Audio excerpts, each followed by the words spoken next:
Irmãos, essa alegria, né, misturada com dor, essa satisfação misturada com medo, isso é o que representa a vida do cristão aqui na terra. A gente anda em sofrimento, atribulados, mas sempre alegres, entristecidos, porém sempre fortalecidos no Senhor. E há uma carta na Bíblia, né, especialmente o capítulo 8 de Romanos, que fala sobre essa mistura, né, dessa tensão dos gemidos da dor pela boa expectativa. Eu peço que os irmãos abram a palavra do Senhor nessa carta de Paulo aos Romanos, no capítulo 8, para a gente ler aí os versos 18 a 30. Romanos 8, a partir do verso 18, diz assim a palavra do Senhor: porque para mim tenho por certo que os sofrimentos do tempo presente não podem ser comparados com a glória a ser revelada em nós. A ardente expectativa da criação aguarda a revelação dos filhos de Deus, pois a criação está sujeita à vaidade, não voluntariamente, mas por causa daquele que a sujeitou, na esperança de que a própria criação será redimida do cativeiro da corrupção, para a liberdade da glória dos filhos de Deus. Porque sabemos que toda a criação, a um só tempo, geme e suporta angústias até agora. E não somente ela, mas também nós que temos as primícias do Espírito, igualmente gememos em nosso íntimo, aguardando a adoção de filhos, a redenção do nosso corpo. Porque na esperança fomos salvos. Ora, a esperança que se vê não é esperança, pois o que alguém vê, como espera? Mas se esperamos o que não vemos, com paciência o aguardamos. Também o Espírito, semelhantemente à criação e a nós, geme. Ele nos assiste em nossa fraqueza, porque não sabemos orar como convém, mas o mesmo Espírito intercede por nós sobremaneira, com gemidos inexprimíveis. E aquele que sonda os corações, ele sabe sim qual é a mente do Espírito, porque segundo a vontade de Deus, é que ele intercede pelos santos, e sabemos que todas as coisas, portanto, cooperam para o bem daqueles que amam a Deus, daqueles que são chamados segundo o seu propósito, porquanto aos que de antemão conheceu, também os predestinou para serem conformes à imagem do seu Filho, a fim de que ele seja o primogênito entre muitos irmãos, e aos que predestinou, a esses também chamou. E aos que chamou, a esses também justificou. E aos que justificou, a esses também glorificou. Vamos orar? Oremos. Maravilhoso Deus, nosso Pai, nós queremos Te agradecer por este dia de vida. Obrigado pelo dom da vida renovada nas Tuas misericórdias nesta manhã. Obrigado por termos chegado até este lugar, por termos sido edificados na aula que tivemos na Escola Bíblica Dominical, nos louvores, nas orações que aqui já foram feitas, nas leituras bíblicas, ó Pai.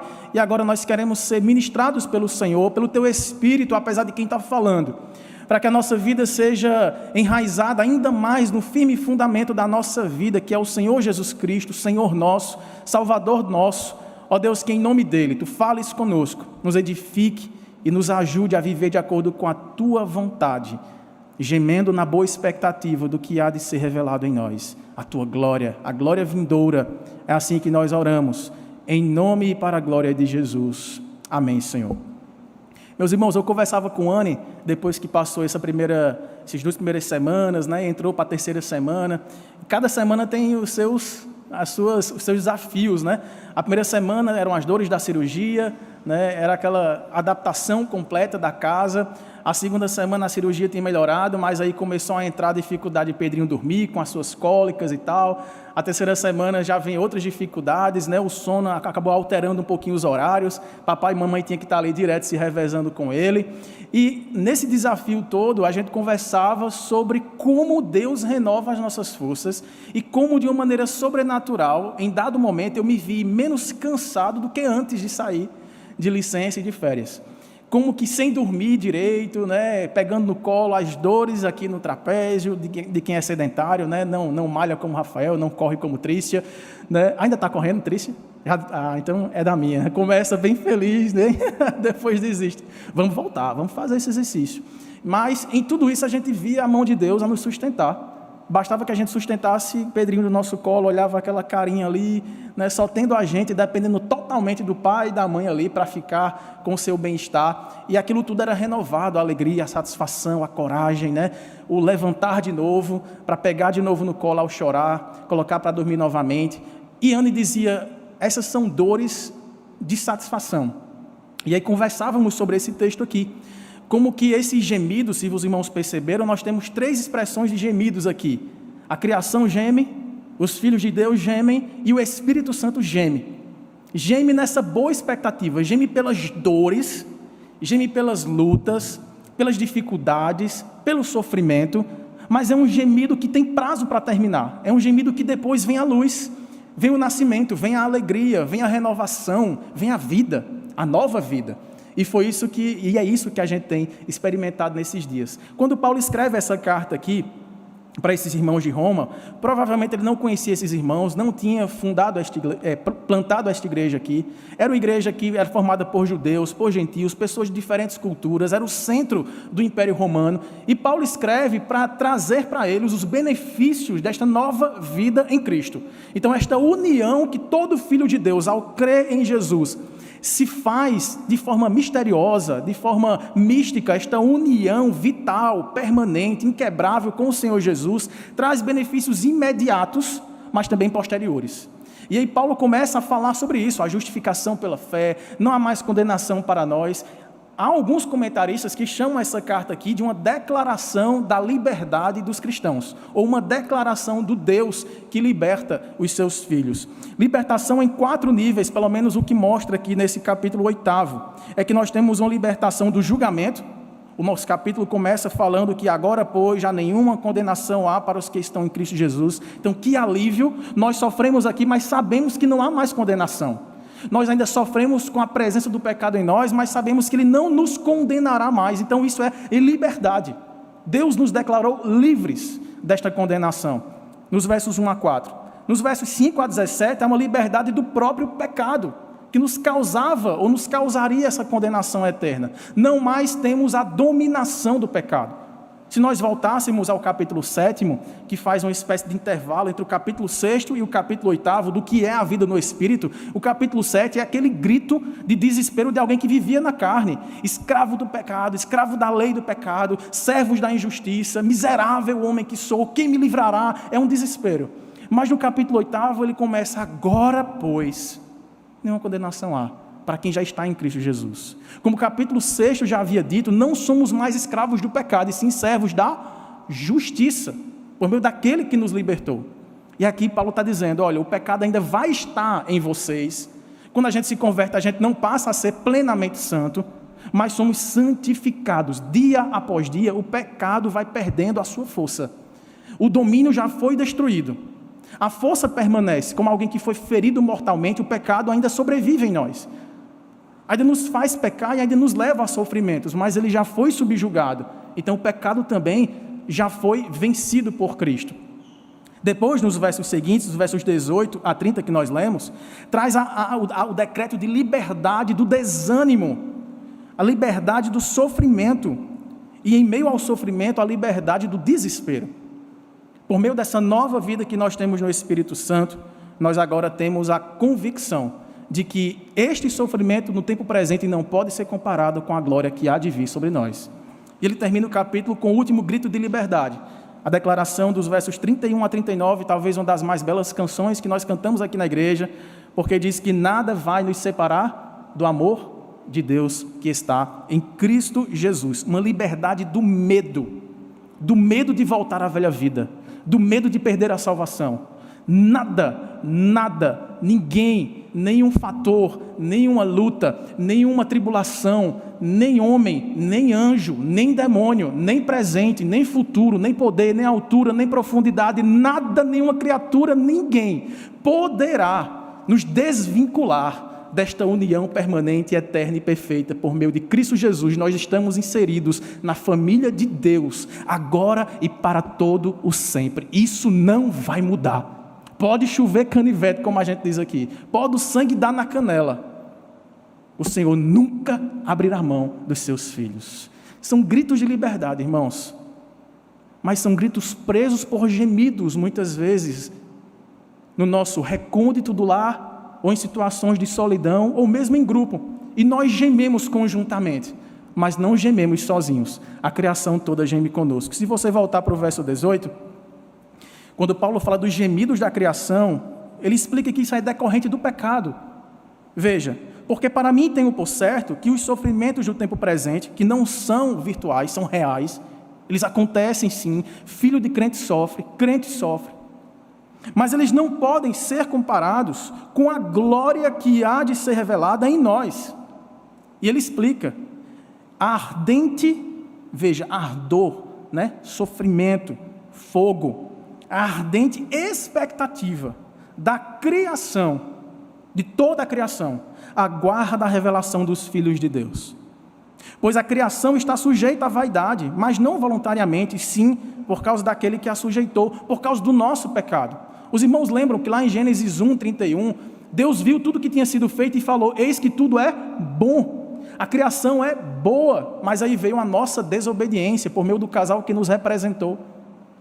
E por causa do pecado entrou no mundo dor, sofrimento, morte e miséria. Mas eis que há uma expectativa de que isso vai chegar a um fim, porque a solução já nos foi dada quando o Deus da criação enviou o próprio Filho unigênito, sendo Deus, se fez criatura para, como criatura e Criador, redimir a criação. Então essa ardente expectativa se revela quando nós olhamos para frente e vemos que, apesar de haver a criação em sofrimento, em choros por meio de catástrofes naturais, nós vemos a criação ser espremida pela contaminação, pela poluição, pelo desmatamento, né, por todos esses problemas que nós vemos, causados todos eles pelo pecado dos homens. A criação geme e suporta angústias, mas ela vai chegar ao descanso, porque ela vai, na linguagem do apóstolo Paulo, dar à luz a nova vida de esperança, paz, sem sofrimento e dor. Então ele compara essa imagem da criação como se fosse uma mulher grávida, que sofre as contrações do parto, mas é um sofrimento que a mulher sabe que vai acabar, pelo menos as dores do parto acabam. Depois começam outras dores, né, dona Céfala? Mas aqui a criação está sofrendo, e ele explica, verso 20, pois a criação está sujeita à vaidade, ao pecado, não porque ela quis, não é culpa da criação, mas é culpa do homem que a sujeitou a isso. Mas há uma esperança, verso 21, na esperança de que a própria criação será redimida do cativeiro da corrupção, para a liberdade da glória dos filhos de Deus. Veja, irmãos, nesses versículos aqui, a gente vê expressões que trazem um claro diagnóstico a respeito de uma descrição do estado atual do mundo em que vivemos. Nós temos as palavras, por exemplo, sofrimento, verso 18, a palavra vaidade, verso 20, a palavra cativeiro, né, prisão, no verso 21, ainda no verso 21, a palavra corrupção, injustiça, pecado, maldade, né? No verso 22, a palavra angústias. Isso descreve a atual situação. Mas a partir do verso 21, há um grito de esperança, porque no verso 22 há uma certeza do que vai acontecer. Porque sabemos que toda a criação, há um tempo, geme e suporta angústias para sempre, até agora. Mas não somente ela, nós também sofremos com as primícias do Espírito. Esses gemidos da criação não são em vão. Essa é a boa notícia que nós temos quando nós estamos passando por tribulações. As nossas lutas, os nossos sofrimentos, as nossas frustrações, as nossas decepções, com as coisas que nos circundam, com as circunstâncias, com os acontecimentos, com as notícias ruins, com a falta, com o excesso, com as coisas que fogem ao equilíbrio da nossa vida, para aquilo que nós planejamos, em família, ou sozinhos, ou para a nossa profissão, ou para o nosso ministério. Tudo isso tem um tempo determinado para que cumpra o propósito que Deus estabeleceu. Assim como a criação suporta angústias até agora, mas haverá um dia em que a redenção dos filhos de Deus se completará, e é a criação, assim como ela foi amaldiçoada por causa do nosso pecado, por causa da nossa redenção, a criação será abençoada e redimida também. Haverá uma restauração. A criação será liberta das dores do pecado, e será revestida por essa glória, a glória do Criador. Essa deve ser a nossa esperança, porque nós também gememos. Os versos 23 a 25 dizem: e não somente a criação, nós também temos as primícias, a primeira parte, a primeira parte das benesses do Espírito Santo. Igualmente, nós também gememos, apesar de já sermos abençoados pela presença do Espírito Santo em nós, uma vez que cremos em Jesus, fomos habitados pelo seu Espírito, nós ainda gememos como a criação geme. E gememos em nosso íntimo, aguardando a redenção, aguardando a adoção de filhos, a redenção do nosso corpo, porque na esperança fomos salvos. Ora, esperança que se vê, deixou de ser esperança. Pois o que alguém vê, como pode esperar? Mas se esperamos o que não vemos, com paciência o aguardamos. Aqui ele está falando do antigozo da glória eterna. Todo o povo de Deus, na antiga aliança, na nova aliança, desfrutou de antigozos, de momentos de primícias, de bênçãos que Deus havia prometido, mas que apontavam para uma realidade vindoura, plena, completa, mais gloriosa. Quer ver um exemplo disso? Se os irmãos voltarem para o livro de Neemias, lá no Antigo Testamento, no capítulo 13, vão ver uma amostra do que significa essa primícias do Espírito, ou antigozo da glória.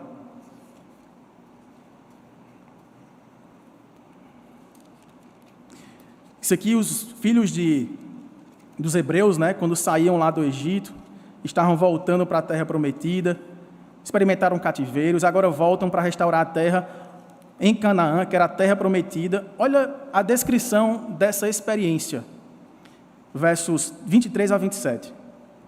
Vi também, naqueles dias, que judeus haviam casado com mulheres asdoditas, amonitas, moabitas, seus filhos falavam meio asdodita e não sabiam falar judaico, mas a língua de seu respectivo povo. Contendi com eles e os amaldiçoei, e espanquei alguns deles, e lhes arranquei os cabelos, e conjurei por Deus, dizendo: não dareis mais vossas filhas a seus filhos, não tomareis mais suas filhas, nem para vosso filho, nem para vós mesmos.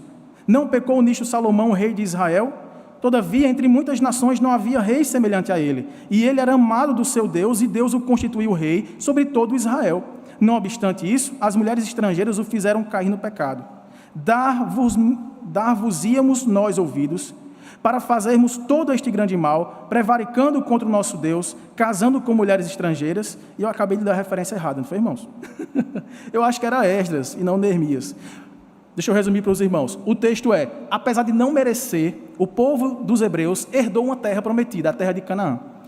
Só que chegando lá, eles viram o relato dos espias que diziam: olha, Moisés, a terra é boa, a terra mana leite e mel, a terra tem cachos de uva gigantes que tem que ser 2 homens para carregar, é uma terra rica, é uma terra abençoada, mas vai ter guerra, tem gigantes, tem povo forte.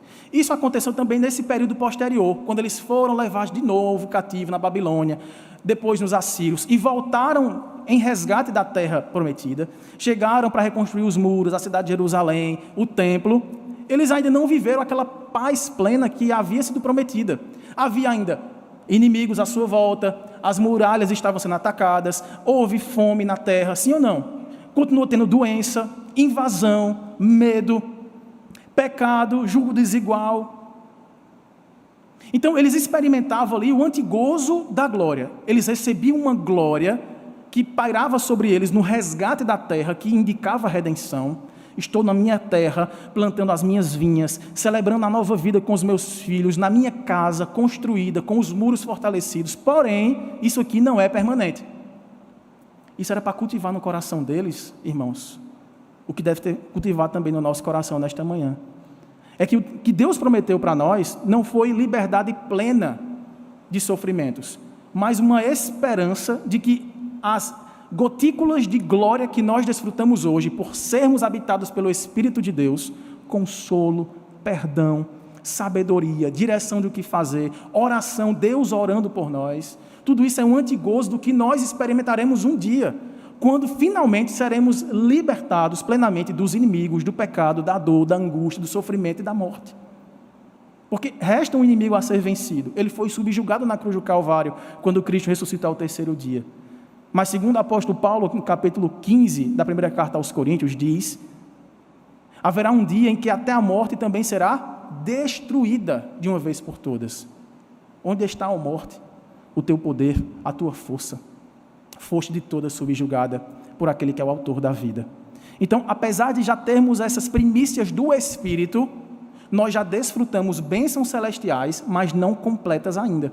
Isso fica claro também se os irmãos forem agora para o Novo Testamento, voltando, e forem na carta de Paulo aos Efésios, no capítulo 1, no verso 3.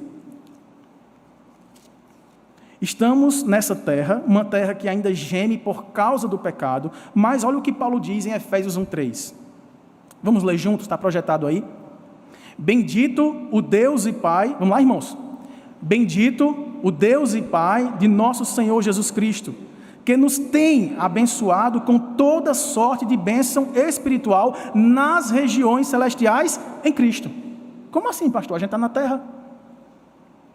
Como que eu posso dizer que Deus tem hoje me abençoado com bênçãos espirituais, celestiais, nas regiões que eu não estou ainda, celestiais? É porque é em Cristo Jesus. Nós não estamos unidos a Cristo Jesus. Por causa da nossa união com Cristo Jesus, já não estamos inseridos nas bênçãos de pertencermos à família de Deus. Por causa disso, nós também nos tornamos herdeiros de Deus. Então, sabe aquela bênção? Porque você sabe que a adoção, na linguagem teológica da Bíblia, não é adoção a imagem que a gente geralmente tem em mente, né? De um casal de pais adotarem um filho pequeno. Quando Deus nos adota, a linguagem bíblica é de uma adoção de adulto. Deus nos adota, nós somos já maiores de idade e já desfrutamos da herança. Uma herança que está reservada sim nas regiões celestiais, mas por já estarmos em Cristo Jesus, já desfrutamos hoje. Deus tem nos abençoado hoje, com toda sorte de bênção espiritual. É aqui que as pessoas, era bom que fosse bênção terrena, né? Porque se Deus me fez herdeiro e Ele é dono dos céus e da terra, ô Senhor, me faz desfrutar das bênçãos da terra. As do céu eu quero depois. Não vai ter tempo, Senhor, uma eternidade para desfrutar das bênçãos celestiais, nas regiões celestes, na nova terra, no novo céu. Então, enquanto aqui eu estou, Senhor, eu quero comer o melhor dessa terra. Eu quero ser cabeça e não cauda. Eu quero ter paz aqui. Eu quero ter prosperidade aqui. Eu quero ter saúde plena aqui. E santidade plena também. Eu quero a santificação plena aqui também.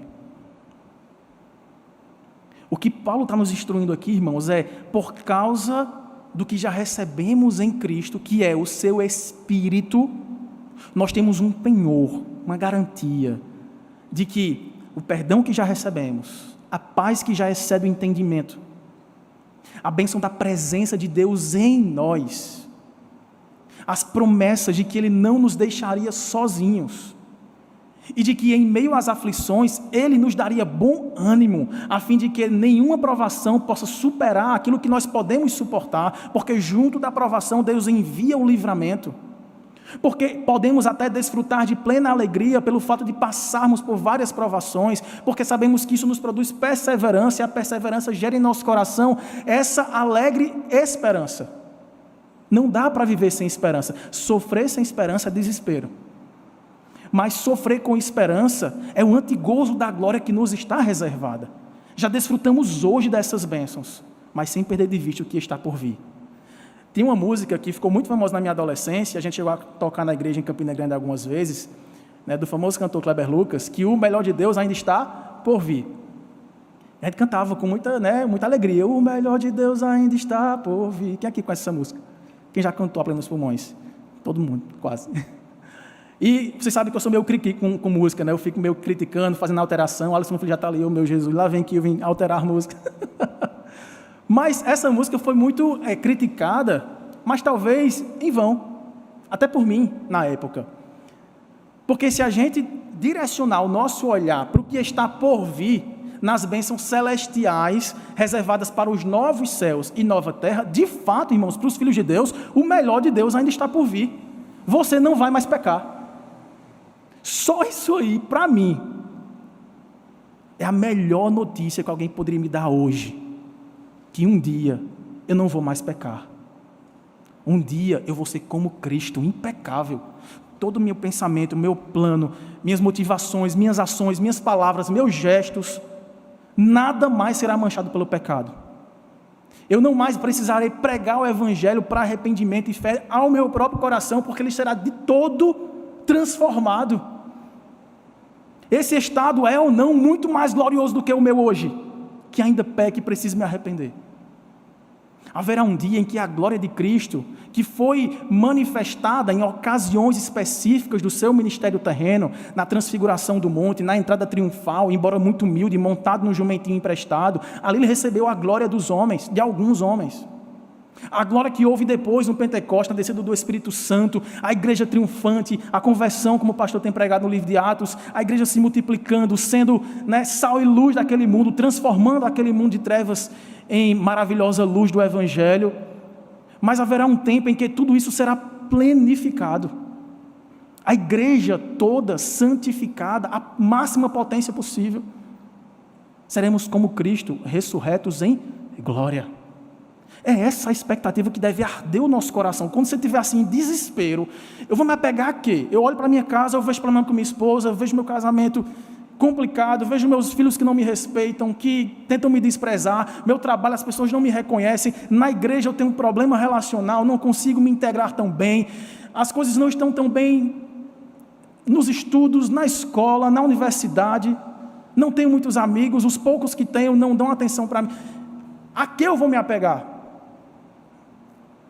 E é talvez com essa expectativa de frustração, de decepção, que muitas pessoas se isolam e vivem de rede social, como eu conversava ontem com os adolescentes e jovens, que levam um adolescente a postar um vídeo na expectativa de viralizar, ganhar muitas curtidas, brincando com o outro amigo, e depois ter que gravar um outro vídeo, porque a repercussão foi muito negativa, pedindo desculpas por aquele vídeo, e depois com essa nova repercussão negativa, dizer: eu não tenho mais para onde olhar, não tenho mais esperança, eu não consigo a aprovação das pessoas, não consigo a aprovação da minha família, eu talvez não entenda tão bem as minhas próprias necessidades, a minha sexualidade, e tudo isso veio à tona e faz um jovem ou um adolescente de 16 anos dizer assim: não tenho para onde olhar, a não ser para a desistência.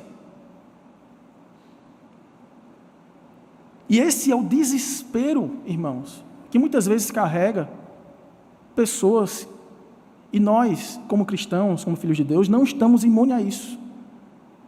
Se nós deixarmos o desespero tomar conta do nosso coração, perdendo de vista o que Deus reservou para nós, para que perseveremos nessa boa expectativa, se nós nos concentrarmos só nas contrações, nas dores do parto, e esquecermos que virá sim a luz, virá o alívio, virá o grito de alegria, virá nos braços a nova vida que Deus está dando para nós, a gente focar só na dor, só no sofrimento, só na frustração, só na decepção, somos os mais infelizes de todos os homens. Comamos e bebamos porque amanhã morreremos.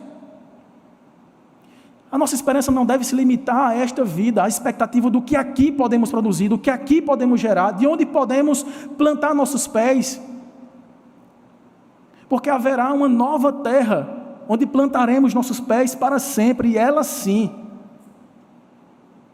não apenas cumprirá ou satisfará as nossas expectativas, ela superará. Nem olhos viram, ouvidos ouviram, jamais se percebeu com o coração humano o que Deus tem preparado. Deus disse: eu vou, o Deus encarnado, Jesus Cristo, eu vou preparar-vos lugar. Onde eu estou, vocês vão estar também. O descanso que eu recebi após a cruz, ao terceiro dia, na ressurreição, na glória do meu corpo, livre das doenças e livre da condenação que eu suportei por vocês, vocês também desfrutarão. Todo o peso de culpa, de pecado, de dor, de medo, de sofrimento, de doença, isso vai chegar ao fim. Portanto, na hora que você estiver experimentando essas dores, essas angústias, sofrendo porque quer ser mais parecido com Jesus, porque quer sofrer como Ele, porque quer obedecê-lo até a última dor, isso vai passar e você vai se erguer e haverá um brado de júbilo ininterrupto nos seus lábios. O seu coração vibrará com a maior alegria possível que possa ser experimentada, sem interrupções. Sem interrupções. Plenitude de alegria. É essa a esperança que deve conduzir a nossa vida. Quando Paulo escreve então a sua carta aos Filipenses, no capítulo 3, ele fala de quando isso vai acontecer. Versos 20 e 21, Paulo disse: pois a minha ou a nossa pátria, ela está onde, irmãos? Nos céus, de onde também aguardamos o Salvador, o Senhor Jesus Cristo, o qual transformará o nosso corpo de humilhação para ser igual ao corpo da sua glória, segundo a eficácia do poder que ele tem de subordinar a si todas as coisas. Nosso corpo será preparado para a maior de toda a alegria que um ser humano possa experimentar. Não será aqui ainda. Aqui Deus nos dá esses suspiros, esses momentos de prazer, quando você tem uma conquista, quando você recebe aquela aprovação, assume aquela vaga, quando você é admirado naquilo que você faz, quando sua família começa a ficar bem, quando seus filhos começam a te obedecer mais, quando o seu casamento começa a florescer, uma relação de maior respeito, de maior amor, maior entrega, maior renúncia um para com o outro, quando as coisas começam a se encaixar em alguma área da sua vida, aproveita esse momento, se abrace com ele, diga assim: Senhor, obrigado. Obrigado por esse antigozo de paz, de alegria. Obrigado porque as coisas estão bem, não estão perfeitas como eu gostaria que estivessem, mas estão bem. Mas saiba que estes momentos de alegria, de conquista, de prazer, de satisfação, eles vão sofrer as suas oscilações. Eles serão muitas vezes banhados, lubrificados a gemidos. Há momentos de dúvidas, talvez uma área começou a ficar boa da sua vida e a outra veio para lhe perturbar. Mas que em cada momento, em cada fase da nossa vida, em cada dificuldade, cada um de nós aqui vive uma fase diferente. Alguns de nós vivem fases parecidas, pela idade, pela família, pela fase que vivemos como profissionais ou como pais, enfim, como filhos. Mas cada um de nós tem o nosso momento, a nossa história, nossas alegrias, nossas frustrações, que a gente possa não temperar a nossa trajetória com aquilo que experimentamos no hoje apenas, mas que a gente tempere o hoje com o amanhã, que será glorioso. É por isso que esse gemido que nós sofremos, ele não pode nos frustrar, porque eles serão infinitamente superados pela glória que há de ser revelada quando o Senhor Jesus Cristo voltar para nos buscar. Até lá, irmãos, nós temos alguém que geme por nós e conosco. É o último gemido do texto. Se você voltar para os versículos finais aí, os versos 26 a 30, o Espírito Santo também geme conosco e por nós, dizendo assim: também o Espírito, semelhantemente, nos assiste em nossa fraqueza, porque nós não sabemos nem orar como convém, mas o mesmo Espírito intercede, ora por nós sobremaneira, com gemidos inexprimíveis. E aquele que sonda os corações, ele sabe qual é a mente do Espírito, porque segundo a vontade de Deus é que ele intercede pelos santos. A gente não sabe nem orar como convém, porque a gente não sabe muitas vezes qual é a vontade específica de Deus para a nossa vida. Como é difícil você ficar no vácuo, sem saber para onde ir, sem saber que decisão tomar, momentos de dúvidas, de medo. Papai de primeira viagem não sabe se o choro é de dor, não sabe se o choro é de fome, não sabe se o choro é para trocar fralda, não sabe se o choro é para fazer manha. A gente foi para a médica disse: vocês têm que olhar assim às vezes, porque a gente falou: doutor, ele está com muita cólica, né? E a gente não está conseguindo dormir, a gente fica uma hora com ele acalmando, quando bota no berço, não dá 10 minutos, ele acorda ali, a gente tem que colocar no braço e está complicado. Ela disse: vocês precisam ver também e discernir quando esse choro é manha. Agora pronto, entrou um quarto critério aí, que complicou ainda mais. Como é? É fome, é dor, como é que eu vou discernir isso? E os papais estão olhando para mim aqui: espere, você vai chegar lá, né? Os papais mais experientes, você vai sentir, você vai ter um momento de conseguir contornar e dar realmente o que seu filho precisa. Por enquanto, tente tudo. Dê colo, dê leite, dê banho e dê manha. Até que um dia isso possa melhorar e a gente discirna melhor. Mas essa ideia, irmãos, de que nós não sabemos, muitas vezes, discernir o que fazer em meio às nossas necessidades, isso é suprido por aquele que sabe discernir. O Espírito sabe qual é a vontade do Pai. O que é que ele faz com isso? Ora por você. Isso é impressionante, irmãos. Deus ora por você. Peraí, pastor, eu aprendi que a gente ora a Deus e Deus recebe a nossa oração. Pois é, mas Deus é tão bom, tão gracioso, um Pai incomparável a qualquer melhor Pai que aqui possa existir, que se nós que somos maus sabemos dar boas coisas aos nossos filhos, quanto mais nosso Pai Celeste não vos dará aquilo que realmente necessitamos. Ele sabe nos dar aquilo que necessitamos. Ele sabe interpretar os nossos gemidos. Ele sabe quando a gente chora de dor, de fome ou de manha. Mas em cada choro e cada gemido, Ele, pelo seu Espírito, intercede por nós. Ele não apenas sente o nosso sofrimento, Deus não apenas é empático. Às vezes a gente tem uma ideia de um Deus distante, né? Que apenas sabe o que significa sofrer. Aí mandou o seu filho, fez ele ser homem, experimentou fome, tristeza, perigo, rejeição, foi tentado em todas as coisas, em nada pecou. Ele sabe o que significa sofrer, mas o meu sofrimento, me parece que Deus não intervém. Intervém tanto, que não apenas sofre com você, geme com você, mas traz dentro desse gemido alívios, direcionando a nossa própria oração. Um dos textos que eu mais gosto, irmãos, quando eu penso em oração, está em 1 João, primeira carta de João, lá no finzinho da Bíblia, capítulo 5, versos 13 e 14. Quando o apóstolo do amor, escreveu assim, 1 João 5, 13 e 14. Perdão, 14 e 15. E esta é a confiança que temos para com Ele, que se pedirmos alguma coisa, segundo a sua vontade, Ele nos ouve. Tem orações que Deus não ouve? Acabou de falar o texto. Tem. Deus não rejeita a oração. Oração é alimento. A gente cantou também algumas músicas assim, não foi? A gente se arrependeu. Essa continua valendo, viu, Alisson? Não pode cantar assim não, tem que fazer uma alteração aí. Deus rejeita sim oração, irmão. E graças a Ele por isso. Tem oração que eu faço, achando que é a melhor coisa que estou pedindo, e Deus fala, não é o melhor para você, não vou lhe dar.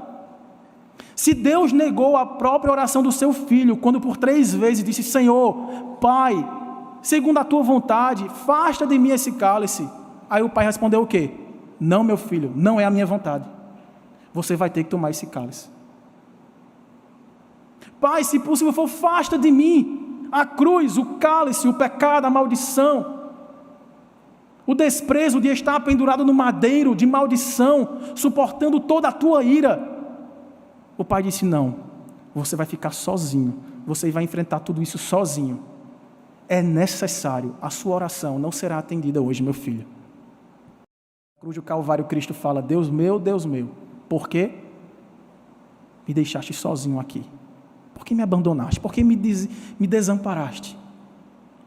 Isso é um absurdo da teologia, isso aqui é inexplicável. Nem pastor Robson, em toda a sua sabedoria, consegue explicar. Como que o Deus eterno, sempre unido, Pai, Filho e Espírito Santo, o mesmo ser, não são 3 seres, é o mesmo ser, tripessoal, se separa. O Filho é deserdado, é arrancado da comunhão com o Pai e com o Espírito, e se vê coberto de miséria, do meu pecado, das minhas vaidades, das minhas incredulidades, das minhas próprias mazelas, do meu desprezo para com a sua palavra, das minhas falhas como pai, como marido, como filho, como irmão, como colega, como pastor. Tudo isso foi colocado sobre Cristo. Ele se tornou odioso aos olhos do Pai, e aquilo que faz separação de Deus, que é o pecado, foi encarnado em Cristo. Veja, a encarnação da vida, do amor, da plenitude, da paz, de toda a santidade, agora se vê encarnando o mal, por amor a você e a mim. Como isso é explicável? Graças a Deus que Ele rejeitou aquela oração, porque Cristo voluntariamente tinha se entregue nas mãos do Pai para cumprir a sua missão. Mas aprove ao Senhor que houvesse essa oração e que ela fosse rejeitada assim, para trazer para nós, livre de qualquer dúvida, que Deus pode sim dizer não, e vai dizer, muitas vezes, não para mim e para você. Imagino que quando o pai começa a dizer não para os filhos, deve doer um pouquinho, né? O filho pede um brinquedo, pede um lanche, uma roupa diferente, o pai olha, analisa, tendo ou não condição de dar, e diz não. Não agora, ou não por causa disso, ou simplesmente não, meu filho. O pai está dando o melhor para o filho, mesmo quando não dá o que o filho quer. E nós louvamos a Deus porque Ele não nos dá aquilo que pedimos, porque muitas vezes é manha nossa. Mas Ele não nos trata com desprezo. Ele nos acolhe. E o verso 15 diz: e se sabemos que Ele nos ouve quanto ao que lhe pedimos, estamos certos de que obtemos os pedidos que lhes temos feito. Muitas de nossas orações, auxiliadas pelo Espírito Santo que intercede conosco e por nós, serão direcionadas pelo mesmo Espírito que conhece a vontade do Pai, a fim de que o nosso pedido esteja de acordo com a vontade do Pai. E aí obteremos os pedidos que lhes temos feito. Sempre segundo a sua vontade. Essa é a boa notícia para nós hoje. Não cessemos de orar. Peça a Deus. Apresente diante do Senhor, como diz o apóstolo Paulo aos Filipenses capítulo 4, tornai-vos conhecidas de Deus todas as vossas necessidades. Mas Deus não conhece, pastor, Deus não está vendo não. Mas o exercício da oração, meu irmão, não é condicionar a vontade de Deus para a sua. É o contrário, é reformular a sua vontade, amoldando-a à vontade de Deus, à medida em que pedimos, ainda que peçamos mal. Ainda que não saibamos orar como convém, o Espírito Santo está orando conosco e Ele vai endireitando as nossas orações. A primeira explicação de oração que eu vi foi da minha avó, que está na glória hoje, que ela dizia assim: a gente ora ao Pai, a gente ora através do seu Filho, porque em nós mesmos, meu filho, a gente não tem nenhum mérito diante de Deus, mas quem leva a nossa oração até Deus, transformando a oração cheia de pecado em uma oração aceitável diante do Senhor, é o Espírito Santo.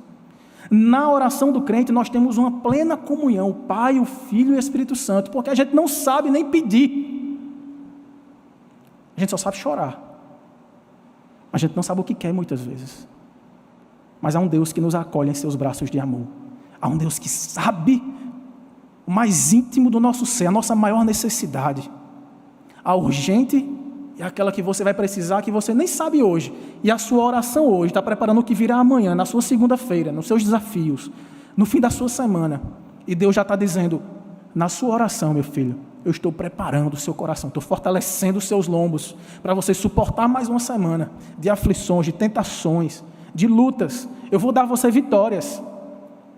Alguma talvez vai demorar mais a chegar na sua casa, mas esteja firme, esteja orando, porque segundo a vontade do Senhor, é que a sua vida está em constante transformação, até o dia da transformação final em glória. A gente precisa crer nisso, viver através disso, irmãos. Nisso está a nossa força. A glória do homem é a glória de Cristo, refazendo o homem à sua imagem. É por isso que, na finalização desse texto, voltando para Romanos capítulo 8, o verso 28 diz: nós precisamos gritar ao nosso coração, não poucas vezes: ei, eu sei, nós sabemos que todas as coisas cooperam conjuntamente para o bem daqueles que amam a Deus. Porque eles foram chamados segundo o seu propósito, não foram aleatórios. Não é uma vida randômica, sem sentido. Deus nos chama para um propósito determinado. E a carta que nós lemos, apenas o verso 3 de Efésios 1, fala que isso foi feito antes da fundação das coisas, do mundo, da criação. Deus já havia nos eleito em Cristo Jesus para andarmos irrepreensíveis em santidade e amor. Este é o propósito, verso 29. Porquanto, aos que de antemão conheceu, a esses também predestinou, para serem o quê? Conformados, transformados, santificados à imagem de seu Filho. Tudo coopera para que a gente se pareça menos com a gente e mais com Cristo. As coisas boas, as boas notícias, as vitórias, as conquistas, mas também as derrotas, as negações, as frustrações, as demissões. Tudo está cooperando para moldar a nossa imagem ao perfeito encaixe da imagem do Santo de Deus, a fim de que Ele seja o primogênito entre muitos irmãos. E aos que predestinou, a esses também chamou. Aos que chamou, a esses também justificou. E aos que justificou, a esses também glorificou. A gente não pode se assustar com as lutas que sobrevêm de repente na nossa casa. Algumas a gente sente que vai acontecer. A gente vê ali, digamos assim, as primícias do problema se formando diante de nós, né? A gente começa a se preparar, pedir ajuda. Pastor, ore por mim, me dê um conselho. Meu irmão, chega aqui junto, vamos juntar a família. Mas tem coisa que pega a gente de surpresa. Quem se prepara para tragédias? Quem se prepara para uma pandemia? Quem se prepara para a perda de pessoas que a gente ama? Quem se prepara para a doença?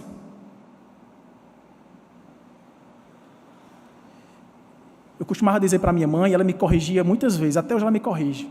Eu dizia, mãe, eu já estou acostumado. Quando a coisa está boa, eu sei que vai ficar ruim. Eu dizia, o que é isso, meu filho? Que negócio pessimista é esse? Não tem aquele negócio de monte e vale? Eu sou desse tempo do Céfiro, a gente falava, estou no monte. Eita, hoje eu estou no vale. Hoje eu estou no vale sombrio como o vale da morte. Eita, esse aí tá, coitado. Quando você está no monte, não se empolgue muito não, porque daqui a pouco você vai ter que descer e enfrentar o vale. Mas quando você estiver no vale, não se desespere não, porque depois você vai subir no monte. Amém? Se fosse na igreja que eu frequentava antigamente, era glória a Deus, aleluia. Faltou ênfase, né, pastor Mendonça? Se eu desse uma ênfase aqui bem grande, eu glorificava de pé a igreja. Mas é assim. Diz, não, mãe, eu não estou sendo pessimista não, eu estou querendo dizer assim, né? Quando a coisa estiver boa, a gente tem que glorificar a Deus, agradecer e aproveitar o momento. Mas nunca baixar a guarda e achar que vai ficar assim todo dia. Finalmente encontrei paz na minha casa, finalmente minha esposa cuscuz com ovo quando eu acordo, esse cheirinho aqui já me deu o bom dia, finalmente meus filhos estão me respeitando, então passaram a estudar mais, estão me dando mais honras. Aproveite, agradeça, adore a Deus por isso, glorifique, de pé, igreja. Mas não nutra seu coração de uma falsa expectativa, achando que isso vai durar muito ou vai ficar para sempre assim. Haverá um sempre, mas o ponto de conversão, de mudança desse sempre não chegou ainda, viu? Pode chegar hoje para mim. Fui promovido a pai e hoje posso ser promovido a glorificado, lá no céu. Impecável. Mesmo sem corpo, mas a alma glorificada, sem pecado. Isso pode acontecer. Ou Jesus pode voltar hoje. Já pensou? No dia dos pais, o pai enviar o seu unigênito para buscar os seus filhos e participarmos dessa herança plena e completa. Oh, glória! Eita, você vai gostar. Calma, pastor, a gente ainda é presbiteriano. Mas, se não chegar hoje, não faça da sua vida, da sua rotina, uma preparação como se fosse obrigatoriamente amanhã. Eu vou suportar hoje, mas um dia a mais desse sofrimento eu não aguento mais não, viu? Olha, meu bem, eu aguento até hoje. Se você continuar assim, amanhã eu desisto. Olha, meu filho, eu te suportei até hoje, mas se você continuar assim, suporte, persevere, olhando para frente. Porque depois que as dores de parto acabam, outras dores virão sim a ser sentidas, mas todas elas sinalizam a glória que há de ser revelada. Se você sofre com Cristo você reinará em glória. Amém? Eu quero terminar só lendo esse texto de Hebreus, capítulo 12, versos 1 e 2 com os irmãos, e se fosse possível, ficarmos de pé e lermos juntos, para encerrarmos esse momento, esse culto devocional. Abra a sua Bíblia em Hebreus. Desculpa, tem ofertório ainda. Hebreus, capítulo 12, versos 1 e 2. Leamos juntos.